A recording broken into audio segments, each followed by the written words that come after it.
I'm Al McFarlane. Welcome to Conversations with Al McFarlane. Glad to be here and glad to have you along. Today is Friday. Friday means the Healing Circle. And I'm pleased to have my colleague and partner and friend, leader in community, Dr. Rivalo Garrett Akinsanya. Dr. B, how you doing? I'm great, my brother. How are you today? Doing good. Just step by step, feeling good. I went through Good. I went through a major dental surgery last week, so I'm learning to reorganize how I handle speaking and stuff. But I feel pretty good about it. So, look for the smile in the future. Well, I'm glad to see the smile I see now, and I'm glad that you're able to take care of yourself. I think that's a lesson for all of us: is that no matter what's going on around us, we have to take care of ourselves, and that makes everybody who loves us happy because they want to make sure that we're good. So I'm glad you took care of that, and you're on your way learning how to speak with your new keep my radio voice. Yeah, that's right. Yeah, I gotta go. was telling a friend Dr. Irma McLaurin, who writes for the publication. She was on the program this week, and I told her about what I was doing with the dental surgery and stuff. She said, "Well, I've been lucky," she said, "because my mom, insured all of us. We're just super on top of everything we need to do. So at this age, she's like my age almost, never lost a tooth, never had a cavity. So that's a blessing. That's wonderful." Wow. So I said, well, what I did before I went to my surgery is took a moment to thank the teeth that I had and to praise them for the service they had given me and to tell them now I'm moving on for Act 2. And so I'm now preparing for the next round, and I appreciate all they have done. I'm looking forward to having their replacements really moves us to the next level. So that's where I am right now. That's how I look at it. I like it. I love that. That's wonderful. That is true. And you know what is part of the healing journey is always to acknowledge where you've been. Yeah. And I love that you acknowledge your teeth that have served you all these years and helped you out with all those apples and steaks or whatever it is you're eating. So I like that idea. The other thing I'll talk about for a second is that as I after the procedure, and why I didn't do last week, obviously, because of swelling, right? So I'm still a little bit swollen, but it's going to be going away as we go along. But when my face almost doubled in size for a few days after the surgery, and then day by day went down, I kept seeing different brothers of mine in the mirror. And so one day I looked like my brother Gregory. One day I looked like my brother Raymond. One day I looked just like Wayne. One day I looked like Julian. And one day I saw my dad, right? So I said, this is amazing. All of these characters and personalities and pictures and identities are wrapped up in this persona. So it's pretty interesting. That's beautiful. You know what? I think that is even exceptional that you could see that, your connection. And all of them, today I was just reading something about therapy and especially with Black folks and how when we come into a healing space, when we sit down, there is a chorus of elders and family and friends around us. And even though we don't see them, they have poured into us. Even before we were born, they're poured into us the dream of us and our existence, and how when we go through difficult times, all of those people, our babies, our elders, our friends, our mentors, and even people who have harmed us, all those experiences come to us and make us who we are and ready for healing. And so I think that it's so interesting and synergetic that you should say that. Well, I love this discussion because as you speak, I'm thinking too, not only are all the things in the past present, but the future is there as well. And it's rooting for us to come through because the future has work to do. And it depends on us right now being present and being successful to arrive at the appointments of the future. So I think it's exciting. Let's talk about our topic today. Yeah. Well, as you know, today we're going to talk about COVID in children. Mhm. And we really want to talk about that in the context of the mandates that are now happening in various areas of work and environment, that kids have to get the shots, and what's happening with parents who didn't want to take the shot themselves, and now they're being challenged with, now I didn't take it, I had a choice, but now I'm looking at my child's life and I may not have a choice. And what does that mean? Or if I choose to not vaccinate my child, am I a good parent? If I don't choose to do it, am I a good parent? So whichever way they end up with those decisions, I think that's creating a lot of conflict for our community. And that today would be a great time to talk about why we want the children vaccinated and why people would not want to do it. So I hope some of our listeners will jump in and give us some comments. Otherwise, I know between you and I, we can really work this subject. And the main thing I think I would like to talk about is just how we start this circle, as we always do. And that is recognizing that we're on land that was stolen, but was so loved and protected before being stolen by our Native American indigenous brothers and sisters, mostly Lakota. And that when we step on this land and sit on this land and work on this land, that chorus pre-existed us. And that chorus is also in our space with us, claiming that this is why we are here.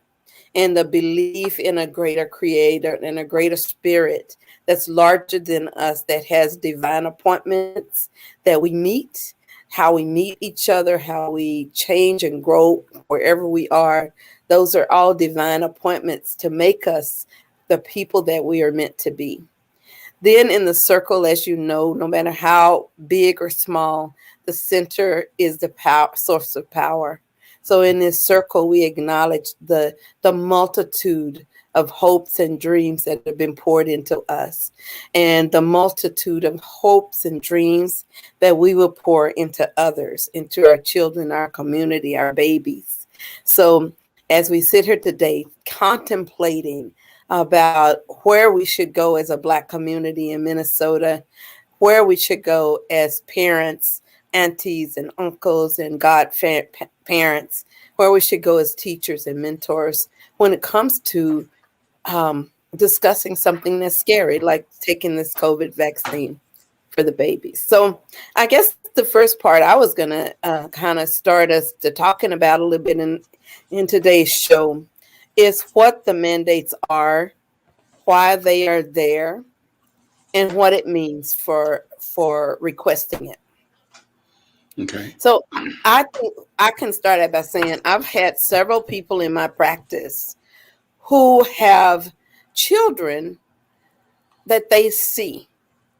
And in our practice, mental health at African American Child Wellness Institute, a lot of our work now has been teletherapy.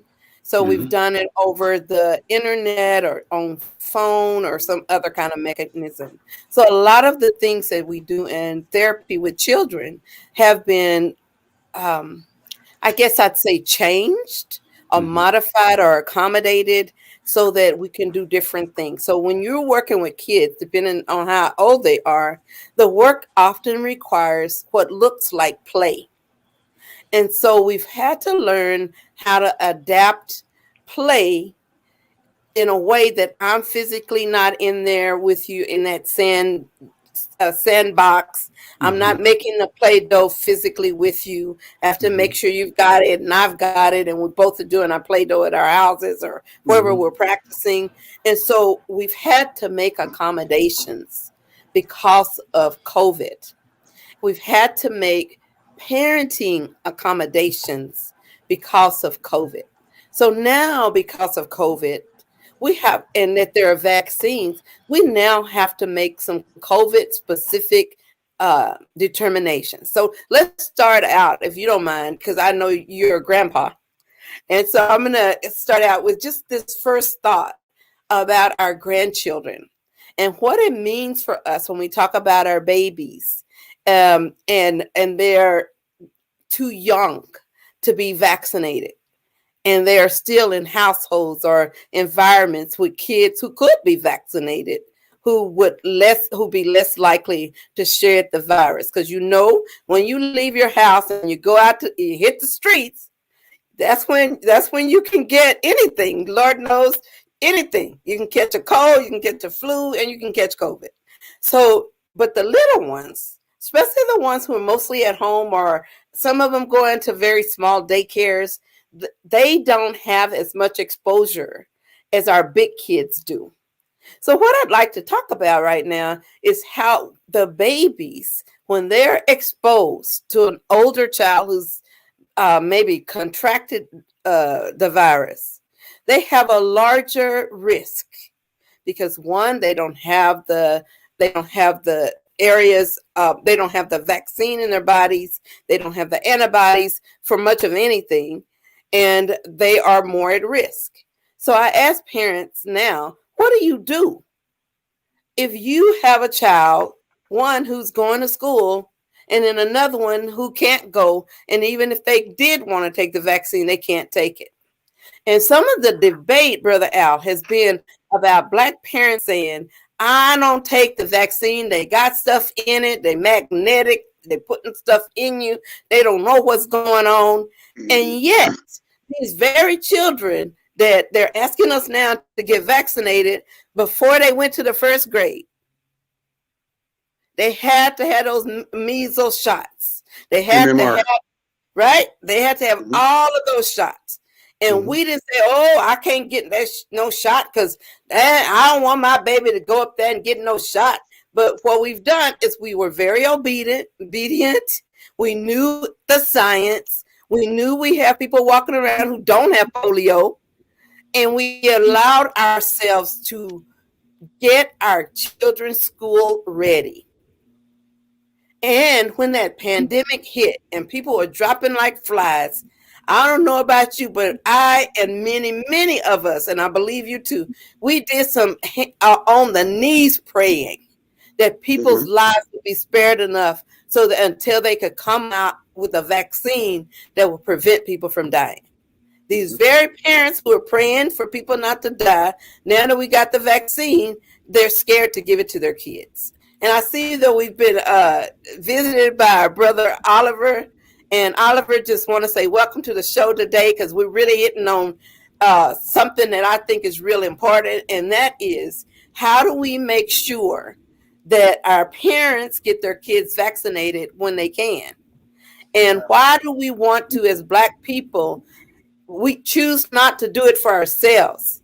And there are mandates now telling us we have to do it in certain environments, and how we are navigating that as Black parents. So I was just saying that one of the biggest things, that I know you heard this in the studio as you were waiting to join us, but one of the biggest things is that parents are saying, I'm not going to take it. I don't want my child to take it. And now I'm forced to get my child to take it because there are some schools that are saying that you got to have it. And now there are environments where you got to have it. I just want to know what you're thinking about that. And I'm going to go to you and then back up to Brother Al. Yeah, I don't understand it because so many eyes have been on this. We've had Black people who've been involved in creating the vaccine.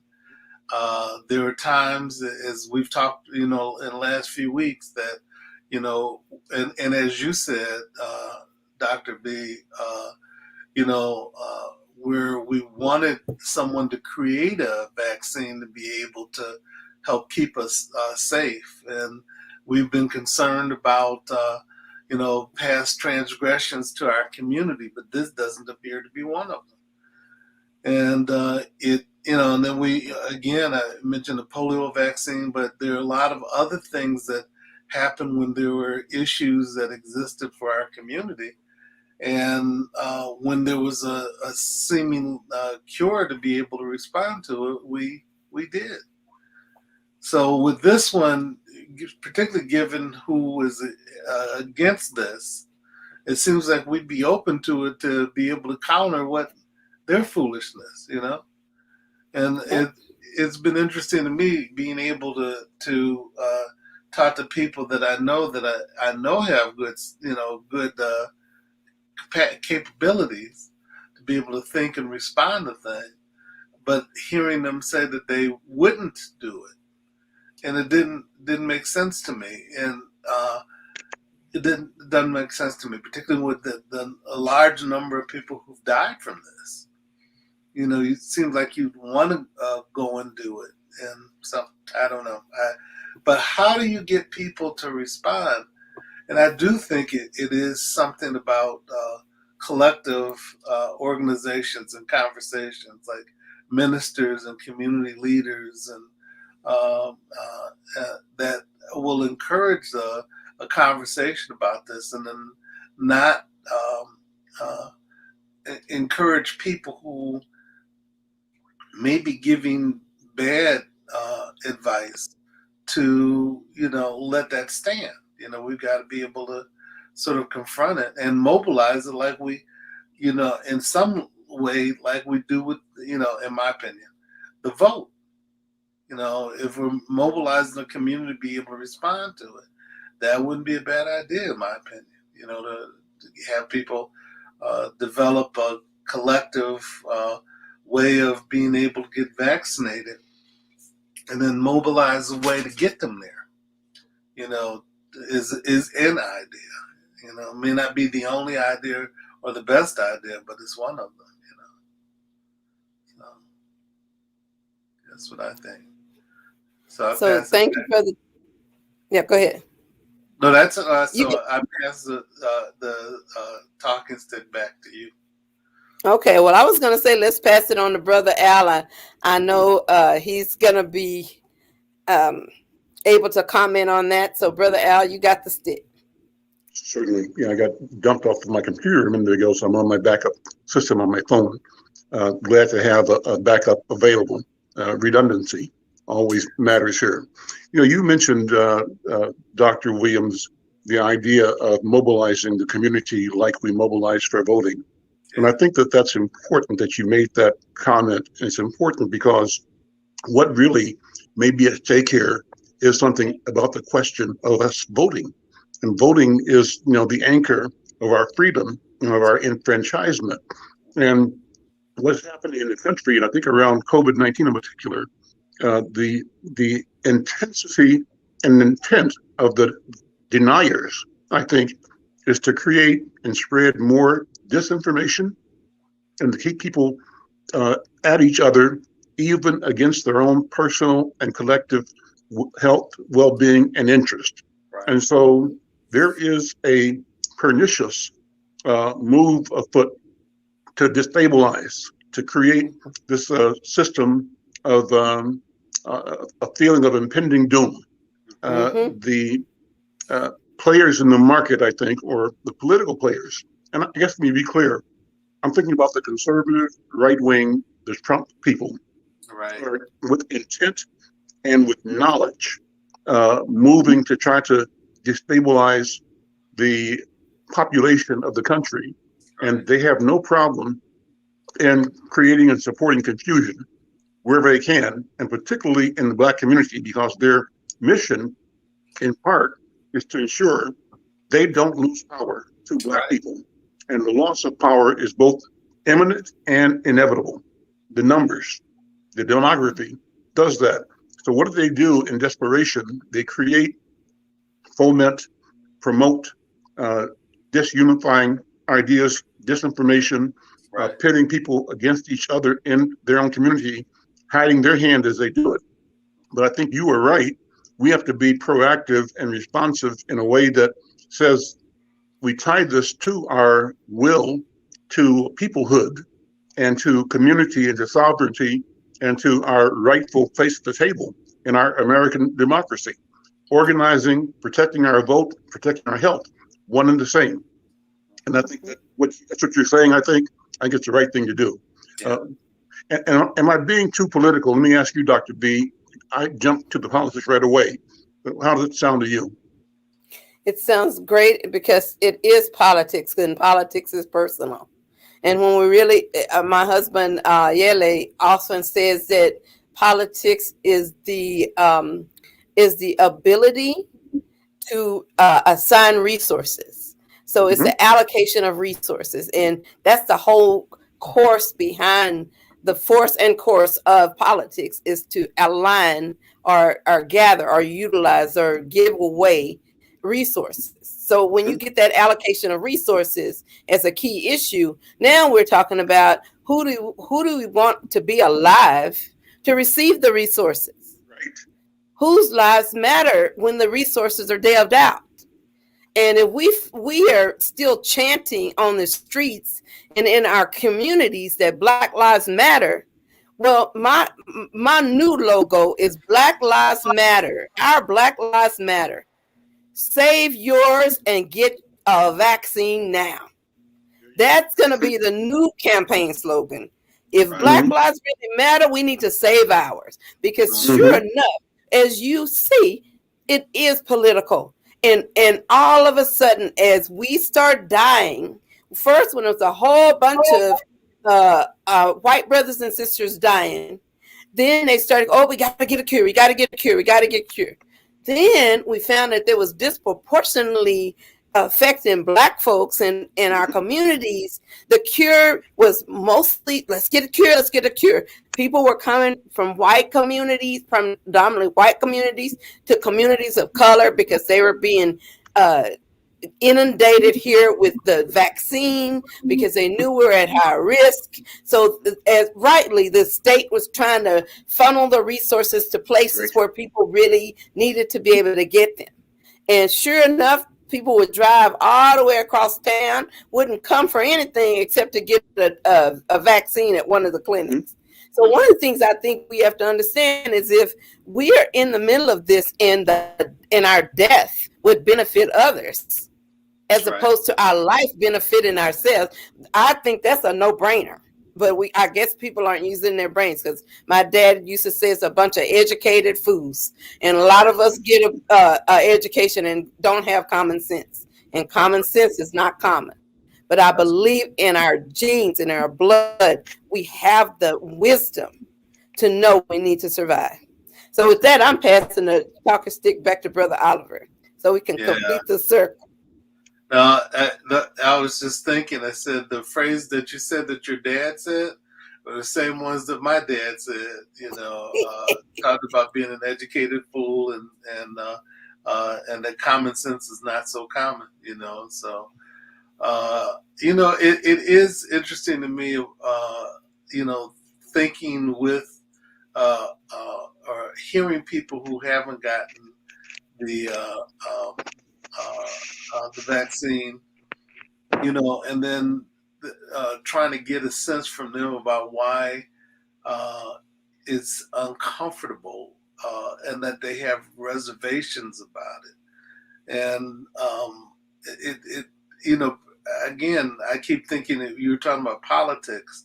When I think about the politics of people that want to blatantly harm us, why do we listen to things that, and ways that they're portraying things, whether they're coming up with false cures, trying to select the things that they give to some people. And then even when Trump got the shot, he was still telling everybody else he didn't understand what herd immunity is. It's people getting vaccine. And then once they get the vaccine, if they try to interact with other people, then the more people that get the vaccine, they're more protected. And then the vaccine can't continue to do the things that it's done within the community. And that and it's not going out and getting people get infected with everything. It's helping to prevent the infection of people. And then getting the vaccine is one of the things that sort of helps with that. And then each generation, when the vaccine tries to come about and do its thing, if you got more people who are protected, it has less impact on you, going forward. And so those are things that people need to understand. And then, that's why we come up with different strains that we go with regard to flu shots or booster shots, is to help to protect you. and then the virus can't do the devastating things that it does with with people. So I wonder about that, and it would be interesting to have a open conversation with people who are physicians and nurses, um, but also with people who have some anxiety about getting the shot. Mm-hmm. And maybe even if you have people who are convinced about or who are open-minded to saying, if you can convince me, then I'll get the shot. Having somebody there with the shot to give it to them if they change their mind, I think one of the things we have to do is always be in the habit of asking each other, have you been vaccinated? Yeah. What's your status, right? Right. And I think making that part of our protocol of regular daily contact is an important idea. So how do we do that and keep that as part of the normal conversation? And it creates an expectation. Yeah. Mm-hmm. Yeah.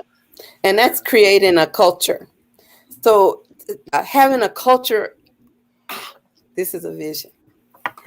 I have a dream that we will become and claim, because we already are, our right to be well. And that culture that we set in our community will be one that upholds that right.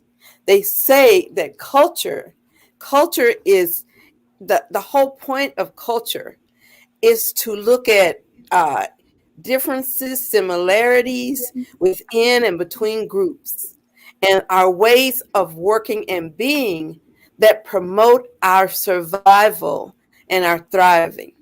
And it goes from generation to next for the purpose of adaptation and growth. That is the sole reason for culture. So if we're dying off, that's anti-cultural. It's not pro-cultural behavior to put yourself in the risk of being killed. Sometimes when I'm talking to young people, I have this scenario I like to use. And we're in Minnesota, so it's cold a lot. And in the winter, it gets below zero pretty often, and it's freezing. And I asked the young people, one day I was talking about safe sex with some young people. And I said, well, what would you think if we saw somebody walking down the street right now with no shoes on and a bikini? And the kids all busted out. Oh, Dr. B, that's crazy. You're crazy to do all that. And I said, well, what's wrong with them? You need some shoes, some boots, a hat, a coat, some gloves. And I said, is that called protection? And they say, yeah. I said, well, that is what we have to do. That's right. And that's the way it looks to me when I see people needing protection. I think quickly about, is this you walking down the street in a bikini and no shoes in the dead of Minnesota winter? So how do we protect ourselves? You can be at your house and never leave, but you got to eat. You got to get your mail. You got to do something that's going to make you connect with the outside. And any of that could subject you to COVID. So we have to figure out, how do we protect ourselves, and are we a group of people worth protecting? And that is the interesting question.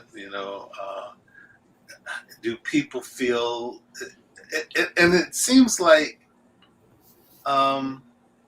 people who aren't doing it feel as though by getting the shot, you're putting yourself more at risk, when all the evidence is to the contrary.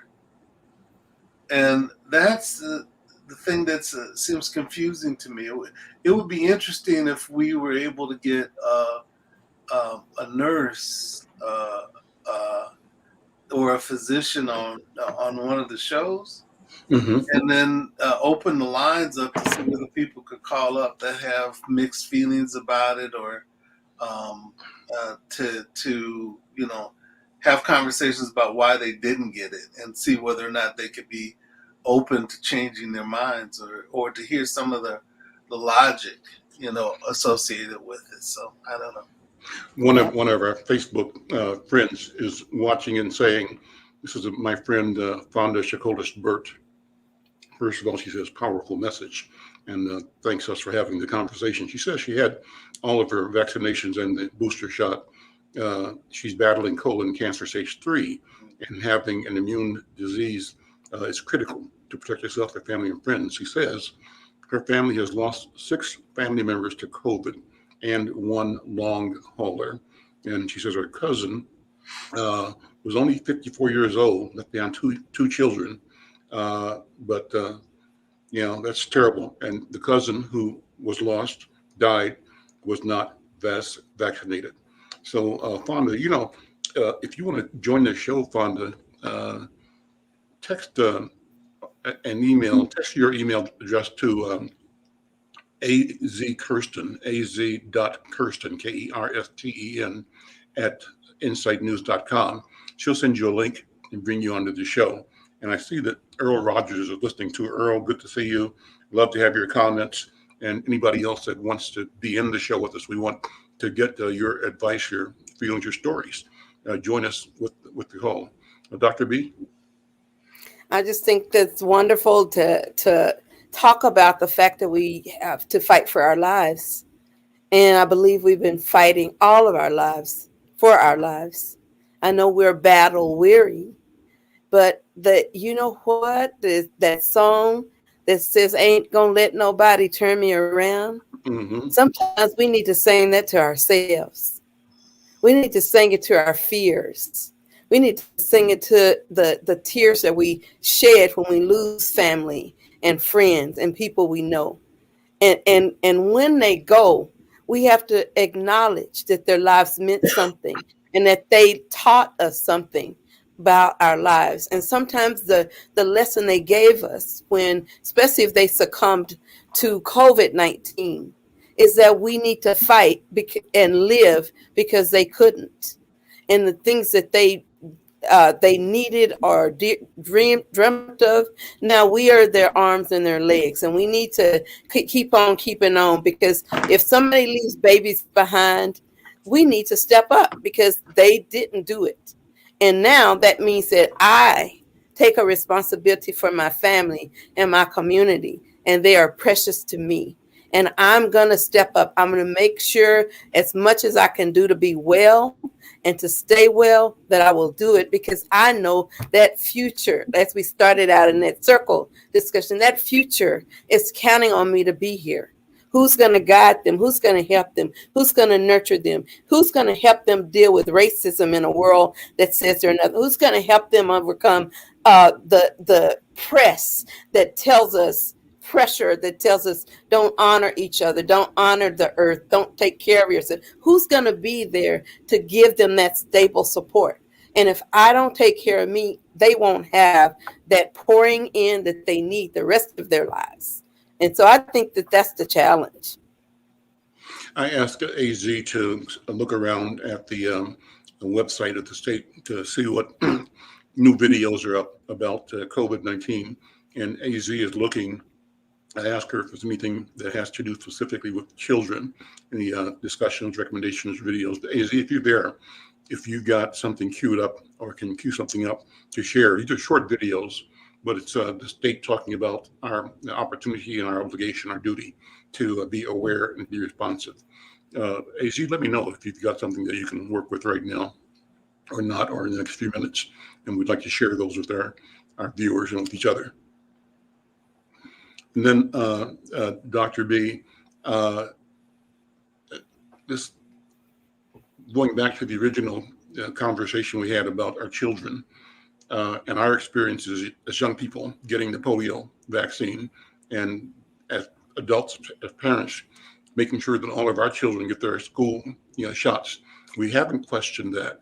And so I think it's important that we keep that memory front and center. We remind each other, even those that are the COVID hesitant or vax resistant in our families, and I've run across one of my nephews who, with his whole family, became COVID infected, and they are kind of the classic young 30-year-old invincibles.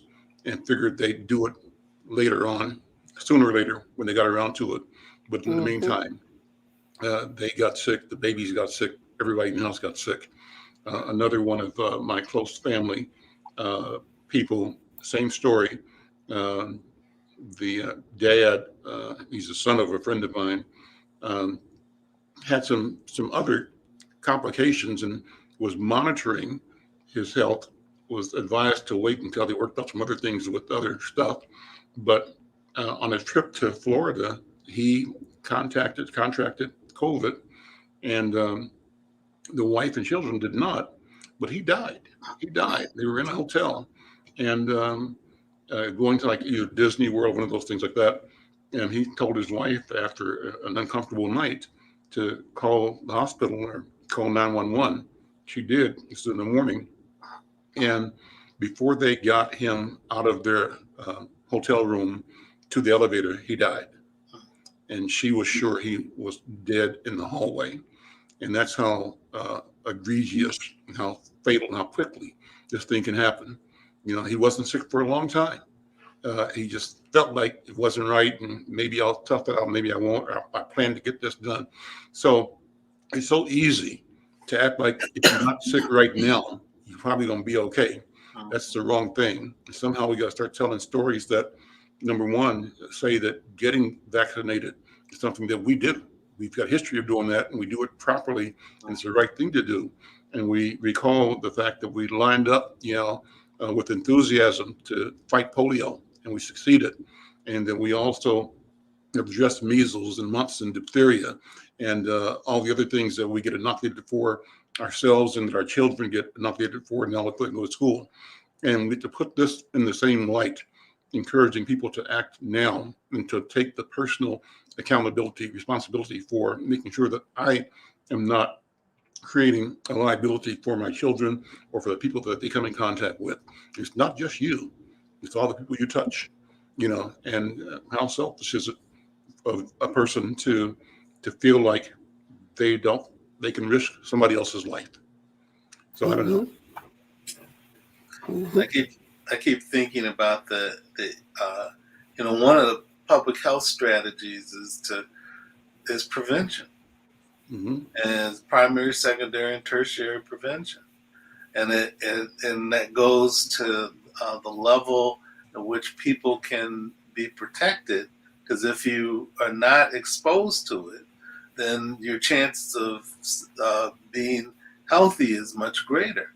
And then, so primary prevention is when you try to reach out to everybody in the population and warn them, that there is a problem afoot, and what you need to do is you need to find a way to be able to respond to it by having more information. It's kind of like those cigarette commercials that talk about truth, and they let you know the dangers of smoking. And the secondary prevention is going to people who are high risk of having the problem, and then talking to them about it, but letting them know what steps they can take to protect themselves.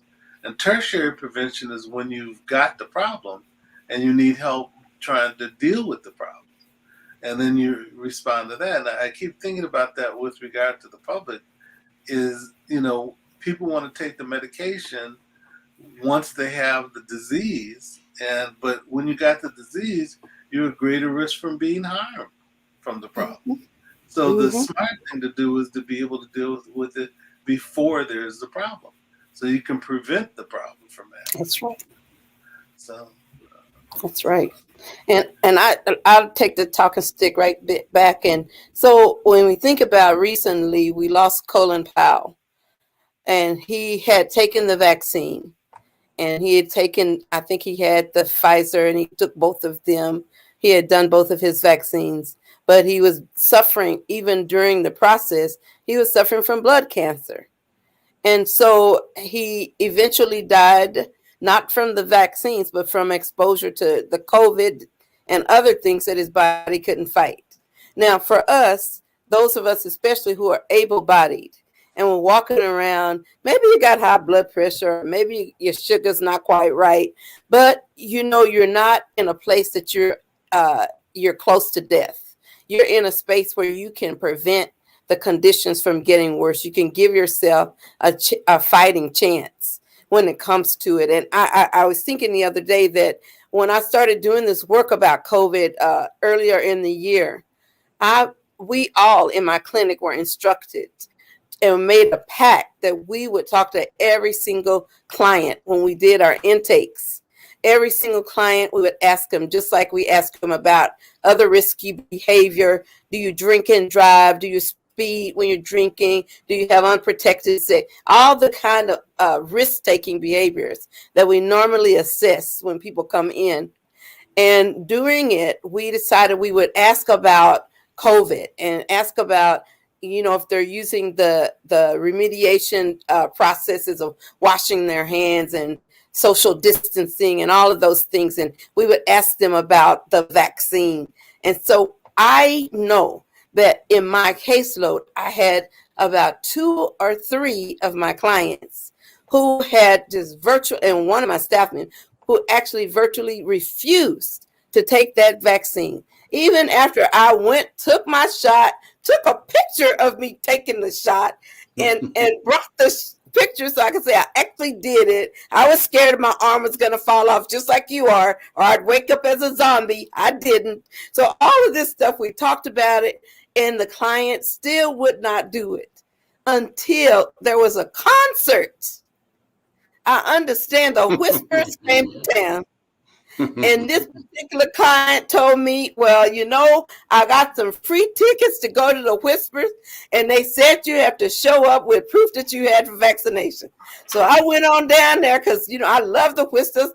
That's my favorite band. I wasn't going to miss that good floor seat I got. I made sure I went and got mine on time. And yeah, Dr. B, I know I said I wasn't going to do it, but I sure got it for that Whispers. So to me, that showed me that all of us have a space where we can cross that line, whether it's your job, say, I'm not going to do it unless the job requires it, or I'm not going to do it unless the airline requires it. All of us have, or many of us have a line that if it gets there, if it crosses that line, then we're going to do it. So I think people also need to identify what that line is for them. Maybe they don't know yet what that is, but they need to explore. If this happens, then that's going to be my sign to get the shot. That's what I'm leading people to think about now. What would have to happen for you to decide to take your shot? Do you have to be hospitalized like that brother Oliver was talking about, or like you did, Brother Al, denying it until you can't hardly stand up anymore? Where do you have to go before you get that line? And I've got to stick. Any one of you brothers can have it. Well, the one comment that I wanted to make, given what you just said, Dr. B, is, that would be an interesting conversation to have too, is to say, well, what would it take for you to get the shot? If you're hesitant about it, what would motivate you to get the shot? And also, maybe ask that within the community, is to say, what would it take for you to get the shot? Because a lot of communities were doing a lot of out of the box thinking about encouraging folks to take the shot. But it would be interesting in our community to try to ask the question and see whether you can get the response from folks about what would motivate them to take the shot. Because we're coming up with conventional approaches that make a lot of sense to me, but maybe there's something going on where we're not tapping into what motivates people to do it. Yeah. I don't know. So I hand the stick back to you all. Well, I was wondering if we were trying to see if there were some videos that we could play that talked about this from the state's recent announcements about the availability of the COVID vaccine for children 5 and 11. But we're not finding what we want, so we won't do that. But I think it's just important to keep reemphasizing that this resource is now available, and to keep encouraging our listeners and our viewers, encouraging you to tell your friends and family and networks, let's do this together. How do we ensure that all of us that can get properly vaccinated and how much better our lives will be if the children and the adults in the household all are protected by the vaccine against COVID-19. I think it's going to free up, our community, free up our family, our schools. Our kids can go to school safely, more safely, play sports more safely, Right.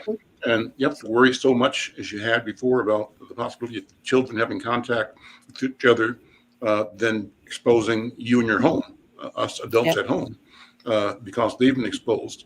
And so this is the winning combination from the way I stand, from where I see it. So I want to do all that I can. And I think we're doing all we can to ensure that this conversation goes out and goes forward and becomes the conversation of the day in our community, that now is the time. It's time to get vaccinated, to step up and to make sure that you and your children and your entire family, your neighborhood are fully protected.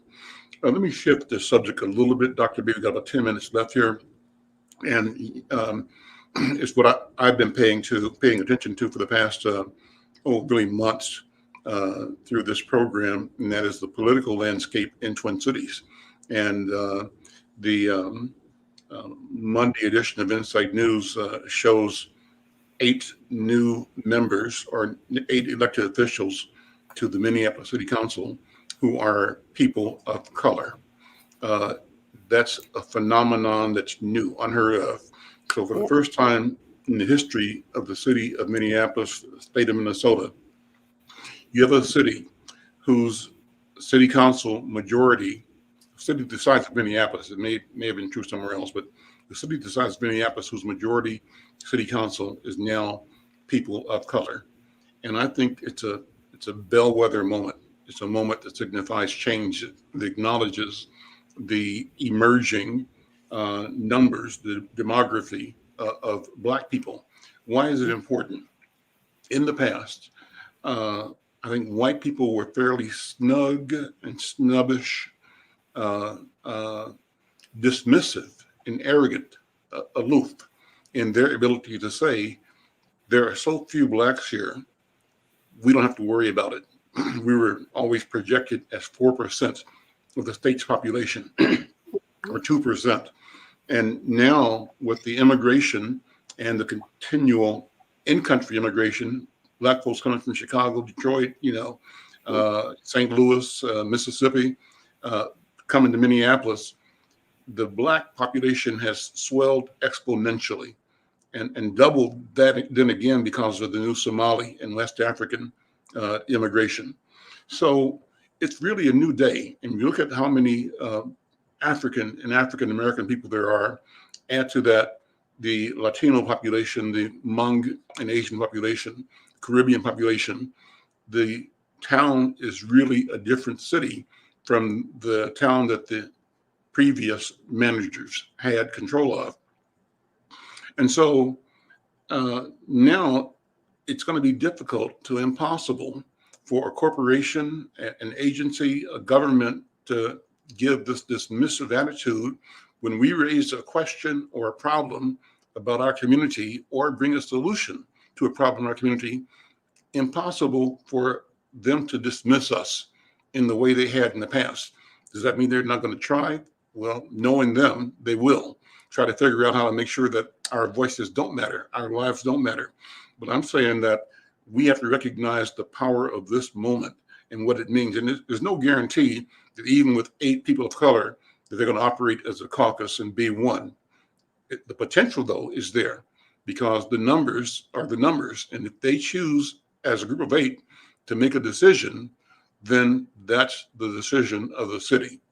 And that's absolutely amazing. So I'm saying all this to say, I'm hoping that organizations, agencies like us here at the African American Wellness Institute, yours, Dr. Oliver, that we position ourselves to bring our best knowledge, our best opportunity, our best skills to the new market created by the new leadership at the city of Minneapolis.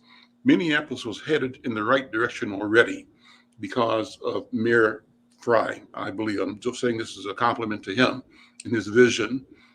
I'm speaking in part about You all maybe have heard about the development up at the Upper Harbor in North Minneapolis, up on 38th and the river there. A big development, multi-million-dollar development for housing and business, entertainment, and it'll require public support and private investment, but it's a massive game-changing opportunity. Well, when the city announced its support for this thing, it said that this is a development that is created through the lens of equity. The city hasn't said that before. So they have declared on the front side that our intent, our operating practice here, our protocol is a protocol that means equity. So, and even if they have said things like that in the past, we all have heard it before. And some people are generally skeptical because you say, show me, because in truth, often when pronouncements are made, delivery never comes. They don't do it. So I'm saying we're at a unique opportunity right now. You have this vision in the city willing to say from the mayor's office that our operations in the future will be operations conditioned by, shaped by, informed by equity. And you have now a city council, a legislative body that is majority people of color. Never happened before. This is an alignment. I say this alignment is a consequence of the reckoning.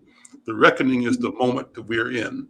And it's a moment that comes out of George Floyd and comes out of COVID-19 and comes out of the massive, consistent disparities that we have suffered and we suffer in this market. But now is the time. Now is the moment of change. That's my thought. What do you think about that, Brother Oliver and Dr. B? Well, Dr. B, you want to go first? You're muted.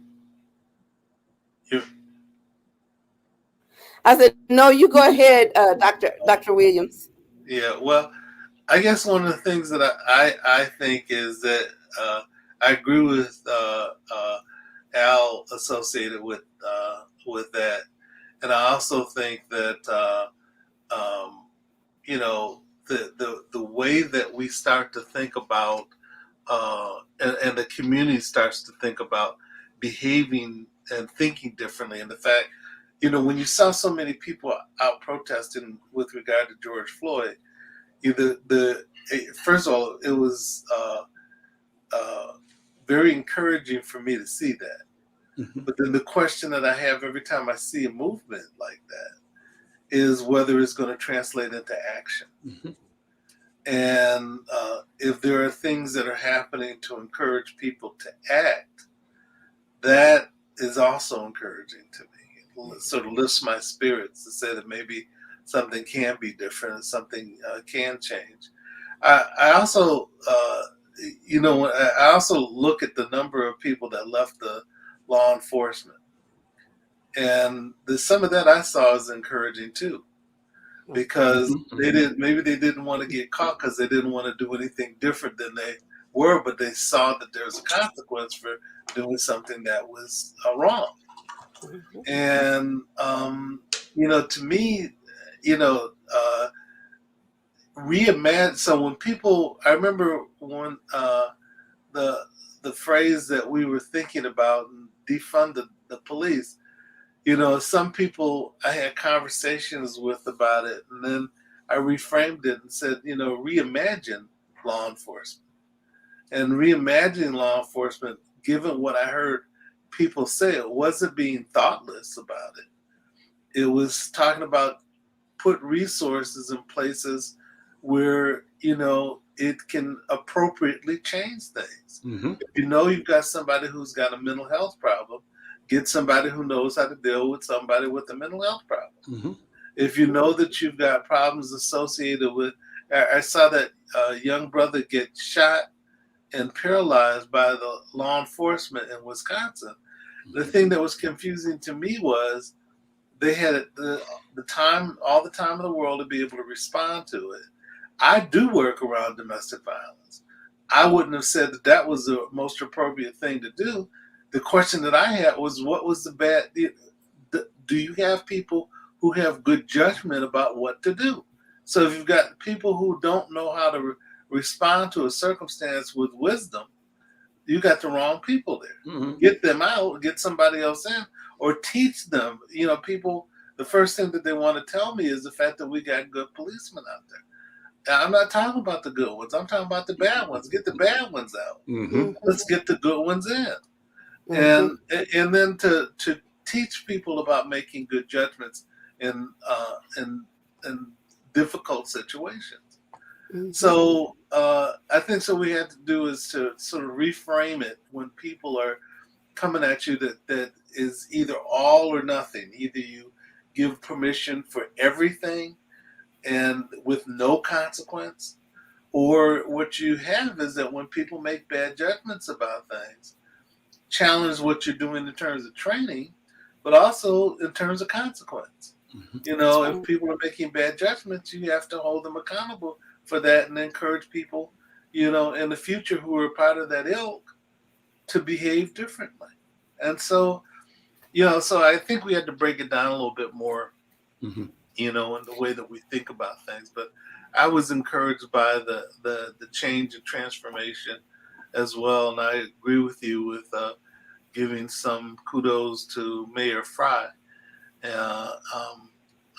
that he's, you know, making some decent decisions, and also for the city council, you know, that we're making some interesting moves in terms of their comments and their actions. So hopefully this group will continue to do good things. But the other thing that I thought too was, you know, in terms of dealing with the diversity Mm-hmm. of the city council, among the things that we have to do is we have to know, so you know, the people that we're interacting with.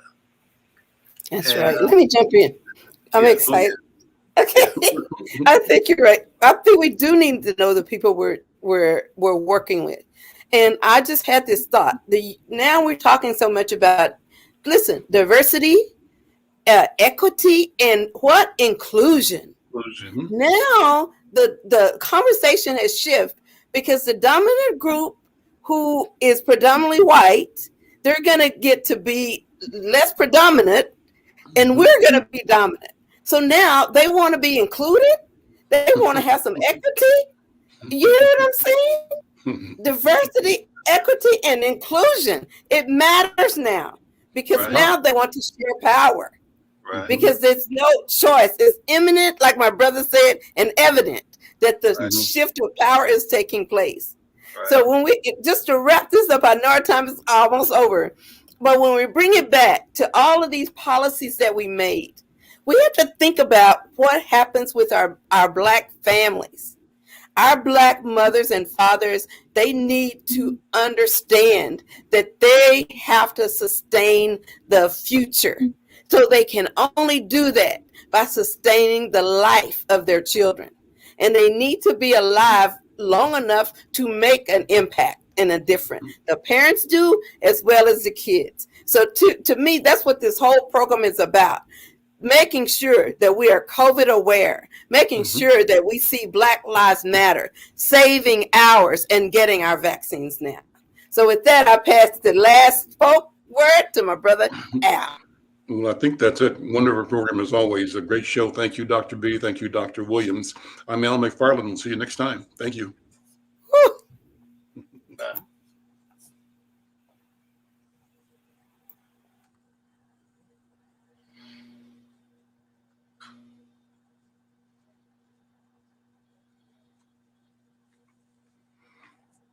The music should start in a second.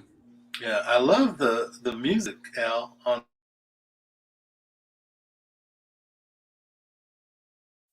Oh, Queen Justice, where are you?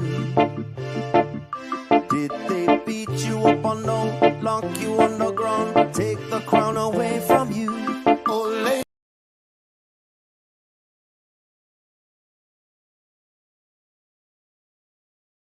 oh, Queen Justice, where are you?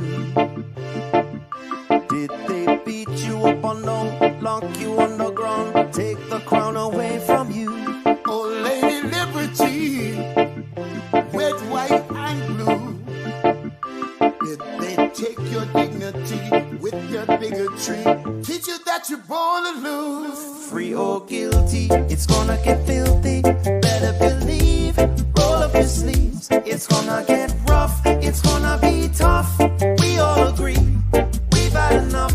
We've had enough of all the rules you break. We've had enough of all the money you make. We've had enough, no more life gets taken. We've had enough, this is a proclamation. It's been 400 years and we're 400 late. Together we stand from state to state. Going back in time won't make America great.